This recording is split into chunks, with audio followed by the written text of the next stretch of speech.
இதுவரைக்கும் இங்க தமிழ் மொழியினை ஒலிகளின் அடிப்படையிலே பயில்வது எவ்வளவு இனிமையானது எளிமையானது என்பதை புரிந்து கொண்டீர்கள். நீங்க என்கிட்ட ஒரு கேள்வி கேட்கலாம். நாங்க தமிழ் மொழிய எழுத்துக்களின் அடிப்படையிலே கற்றுக் கொடுக்கிறோம், அது நல்லா தானே போயிட்டு இருக்குது, இது என்ன ஒலிகளின் அடிப்படை அப்படின்னு நீங்க கேட்கலாம். தப்பில்ல.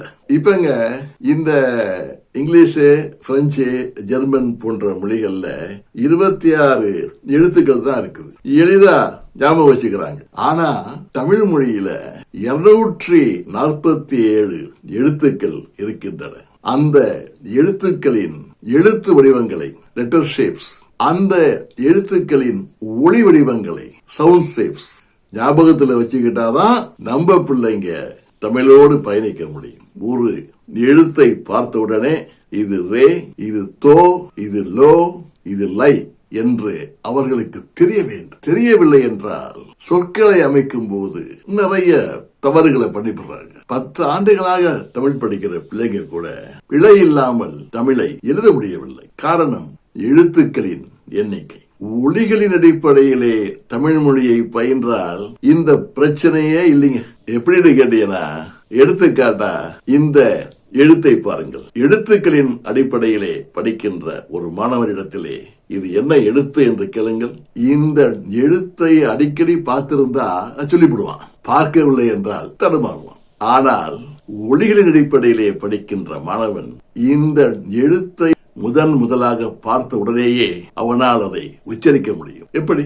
அவனுக்கு 12 உயிரொலிகள், 18 மெய்யொலிகள், 10 ஒலி குறியீடுகள், இவற்றை தான் ஒலிக்கவும் எழுதவும் அவனுக்கு தெரியும். அவன் இத பார்த்த உடனே சொல்லிவிடுவான். இது ஒரு எழுத்தே அல்ல, இரு ஒலிகளை இணைத்து ஒழிப்பதால் கிடைக்கின்ற வரி வடிவம் என்று சொல்லிவிடுவான். ஏன் அப்படி சொல்றான்? நான் மீது ஒரு புள்ளி வைத்து இன் என்பான். அப்புறம் அந்த சங்கிலி கொம்பிற்கு உரிய ஒளி குறியீடு என்ன என்று பார்ப்பான். அது ஐ என்று அவனுக்கு தெரியும். இன்னுக்கு பக்கத்துல ஐய போட்டுக்குவான். மனசுக்குள்ளேயே இன் ஐ இணைத்து ஒழித்து பார்ப்பான். இன் ஐ நை நை நை நை நை என்ற ஒளி அவனுக்கு கிடைத்துவிடும். இது நை என்று அவன் சொல்லிவிடுவான். இந்த நை என்பது ஒரு இணைப்பு ஒளி. இன் என்ற மெய்யொலி மீது ஐ என்ற உயிரொளி ஏறி ஒழிப்பதனால் கிடைக்கின்ற ஒளி என்று அவன் தெளிவாக சொல்வான். எழுத்துக்களின் அடிப்படையிலே படிக்கின்ற மாணவனிடம் இது என்ன என்று கேட்டால், ஒரு சங்கிலி கொம்பு இருக்கிறது, அப்புறம் நா இருக்கிறது என்பான். சங்கிலி கொம்பும் நாவும் சேர்ந்தா எப்படி நை வரும்? அவனுக்கு தெரியாது. அதே போன்று இந்த எழுத்து வடிவத்தை பாருங்கள். இதனை பார்த்த உடனேயே ஒலிகளின் அடிப்படையிலே தமிழ் பயில்கின்ற மாணவன் சொல்வான், இது ஒரு இணைப்பு ஒளியின் வரி வடிவம். என்ன இணைப்பு ஒளி என்று கேட்டால் அவன் சொல்வான், தா மீது ஒரு புள்ளி வைத்து அதை இத் என்பான். இரட்டை கொம்பினுடைய ஒளி குறியீடு ஏ என்று அவனுக்கு தெரியும். எனவே இத்துக்கு அருகில் ஏ என்று போட்டுக் கொள்வான் மனசுக்குள்ள. இத் ஏ இரண்டையும் இணைத்து சொல்வான். இத் ஏ இத்தே இத்தே இத்தே தே தே தே என்ற ஒளி அவனுக்கு கிடைக்கும். ஒரு மெய்யொலி மீது உயிரொலி ஏறி ஒலிக்கும் போது மெய்யொலி சற்று அழுத்தமாகவும் உயிரொலி தெளிவாக வெளிப்பட வேண்டும் என்ற ஒளி பயிற்சி அவனுக்கு இந்த பாடத்திட்டத்திலே அளிக்கப்படும். எனவே தே என்று தெளிவாக உச்சரிப்பான். ஒரு இணைப்பு ஒளியின் உள்ளே ஒரு உயிரொலி இருக்கிறது, ஒரு மெய்யொலி இருக்கிறது. அந்த ஒளிகள் எப்படி இணைந்து ஒழிக்கின்றன என்ற கற்றல் முறையை, கற்றல் நுட்பத்தை நாம் மாணவர்களுக்கு சொல்லிக் கொடுக்க வேண்டும். அதை விட்டுவிட்டு உயிர்மை ஒளிகளை ஏதோ தனி ஒளிகள் போல் காக்கா கீக்கு என்றெல்லாம் கற்றுக் கொடுப்பது முறையல்ல. ஏனெனில் காவிற்கும் கீக்கும் எந்த உறவும் இல்லை. இக் என்ற மெய் மீது ஆ என்ற ஒளி ஏறி ஒலிப்பதனால் கா கிடைக்கிறது. ஆனால் இக் என்ற மெய்யொலி மீது ஈ என்ற உயிரொலி ஏறி ஒலிப்பதனாலே கீ கிடைக்கிறதே தவிர காவிற்கும் கீக்கும் எந்த உறவும் இல்லை. இக் என்பதை நாம் ககர ஒளி என்போம். அந்த ககர ஒளி மீது உயிர் ஒளிகள் ஏறி ஒலிப்பதனால் கிடைக்கின்ற இணைப்பு ஒலிகள்தான் காக்கா கீக்கு போன்றவை. அதே மாதிரி பாருங்க, தமிழ் ஒரு சொல், அகம் ஒரு சொல். இரண்டு சொற்களையும் எப்படி இணைப்பது என்று எழுத்துக்களின் அடிப்படையிலே படிக்கின்ற மாணவனிடம் கேட்டால் கொஞ்சம் யோசனை பண்ணுவான். ஒலிகளின் அடிப்படையிலே படிக்கின்ற மாணவனிடம் கேளுங்கள், அவன் சொல்வான், இதிலே முதல் சொல் இல் என்ற மெய்யொலியிலே முடிகிறது, இரண்டாவது சொல் ஆ என்ற உயிரொலியிலே தொடங்குகிறது. ஒரு சொல் எந்த ஒளியிலே தொடங்குகிறது, எந்த ஒளியிலே முடிகிறது என்ற பயிற்சி அவன் பெற்றிருக்கிறான். இல் என்ற மெய்யொலியும் ஆ என்ற உயிரொலியும் இயல்பாக இணைந்துவிடும் என்பான் அவன். எனவே இல் ஆ லா லா லா லா என்ற ஒளி அவனுக்கு கிடைக்கும். எனவே தமிழ் அகம் என்பதை தமிழகம் என்று முடித்து விடுவான். எனவே ஒளிகளின் அடிப்படையில் தமிழ் மொழியினை நாம் கற்றுக் கொடுக்கும் போதுதான் மாணவர்களால் இலக்கண மரபுகளை, ஒளிகளின் இணைப்பினை, ஒலிப்பியலை, ஓசை நயங்களை நன்கு புரிந்து கொள்ள முடியும். அதெல்லாம் சரி, இந்த ஒளிகளின் அடிப்படையிலே தமிழ் மொழியை எப்படி கற்றுக் கொடுப்பது? அதுக்குன்னு பாடத்திட்டம் இருக்கா? பாடங்கள் இருக்கா? வகுப்பு பாடத்தாள்கள் இருக்கா? வீட்டு பாடத்தாள்கள் இருக்கா? மீள்பார்வை தேர்வுகள் இருக்கா? அப்படியெல்லாம் நீங்க கேட்கலாம். எல்லாமே இருக்கு. ஒளிகளின் அடிப்படையிலே தமிழ் பயிலுகின்ற பாடத்திட்டத்தை இப்போது நான் சொல்கிறேன். இந்த பாடத்திட்டத்தில் ஆனா அவனா ஈனா ஈயனான்னு 12 உயிரொலிகளையும் வரிசை கட்டி நீங்க கத்துக்க மாட்டீங்க. அதே மாதிரி மெய்யொலிகளையும் கத்துக்க மாட்டீங்க. அதுக்கு பதிலா முதல் பாடத்துல 3 மெய்யொலிகள், 2 உயிரொலிகளையும் மட்டும்தான் கத்துக்குவீங்க. இட்டு, இப்பு, இம்.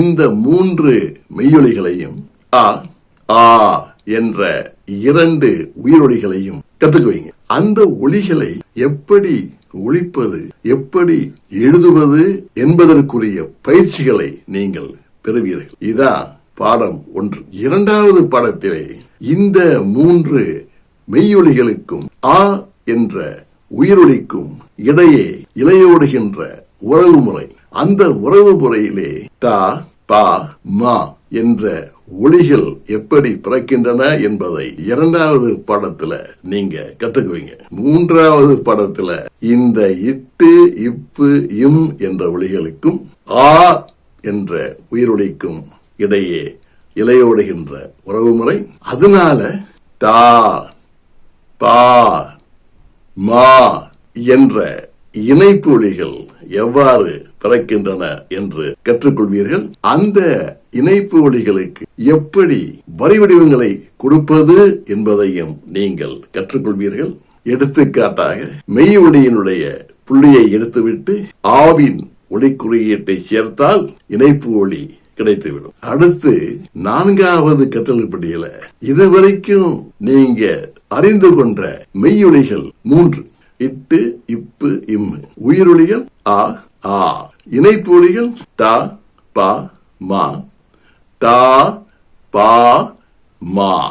இவற்றை குறில் ஒலிகள், நெடில் ஒலிகள், அசையொலிகள் என்று எப்படி பிரிப்பது என்பதை கற்றுக்கொள்வீர்கள். எடுத்துக்காட்டாக ஆ டா பா மா போன்றன குறில் ஒலிகள். ஆ டா பா மா போன்றன நெடில் ஒலிகள்.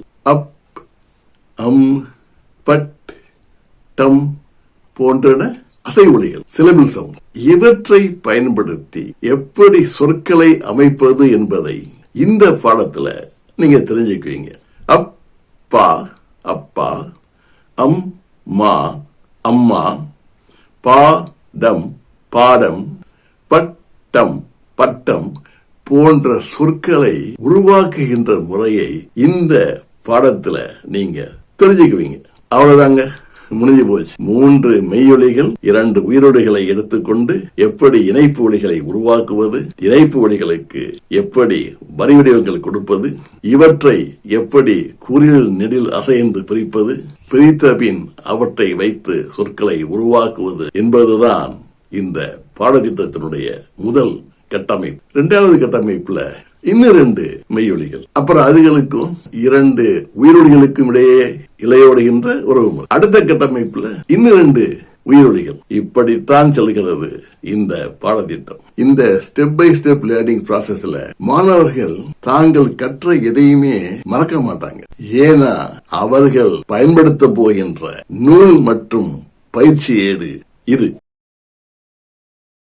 இந்த பயிற்சி ஏடு அவங்க கூடயே இருக்கும். எப்போது வேண்டுமானாலும் அவர்கள் தாங்கள் கற்ற பாடங்களை திருப்பி பார்த்துக்கலாம். மீள்பார்வை தேர்வுகளும் இருக்கின்றன. ஒரு வகுப்பை தொடங்கும் போது கேட்க வேண்டிய வினாக்கள், வகுப்பை முடிக்கும் போது அந்த பாடத்திற்கு உரிய கற்றல் விளைவுகளை அவர்கள் பெற்றுவிட்டார்களா என்பதை அறிந்து கொள்வதற்காக சில வினாக்களையும் காணலாம். அது மட்டும் இல்லைங்க, அடுத்த வகுப்பிற்கு அவர்கள் வருவதற்கு முன் அவர்கள் செய்ய வேண்டிய வீட்டு பாட தாள்களையும் காணலாம். இப்படி எல்லாமே இருக்கிறதுனால அவர்களுடைய லேர்னிங் ப்ரோக்ரஷன், கற்றலின் முன்னேற்றம் சீராக இருக்கும். எழுத்துக்களை அடிப்படையாக கொண்டு படிக்கின்ற மாணவன் தமிழை வெறும் எழுத்தாகத்தான் பார்க்கிறான். ஆனால் ஒலிகளின் அடிப்படையிலே பயில்கின்ற மாணவனால் தமிழினை ஓர் இசை சார்ந்த மொழியாக பார்க்க முடிகிறது, கணிதம் சார்ந்த மொழியாக பார்க்க முடிகிறது. தமிழ் மொழியினை அறிவியலின் அடிப்படையிலே ஆய்வு செய்ய முடிகிறது. இப்படி செய்வதனாலே அந்த மொழியினை கற்றுக்கொள்வதிலே அவனுக்கு ஓர் இனம் புரிய ஆர்வம் ஏற்படுகிறது. கற்ற தமிழை அவனால் அவ்வளவு எளிதாக மறக்கவும் முடியாது. ஏன்னு கேட்டீங்கன்னா, ஆங்கிலத்தை போல பிரெஞ்சை போல 30 ஒலிகளை வச்சுதான் அவன் தமிழை கத்துக்கிறான். உங்களுக்கு மேலும் ஏதேனும் விவரங்கள் தேவைப்பட்டால் இந்த எண்ணில் அல்லது இந்த மின்னஞ்சலில் என்னோடு தொடர்பு கொள்ளுங்கள். நன்றி.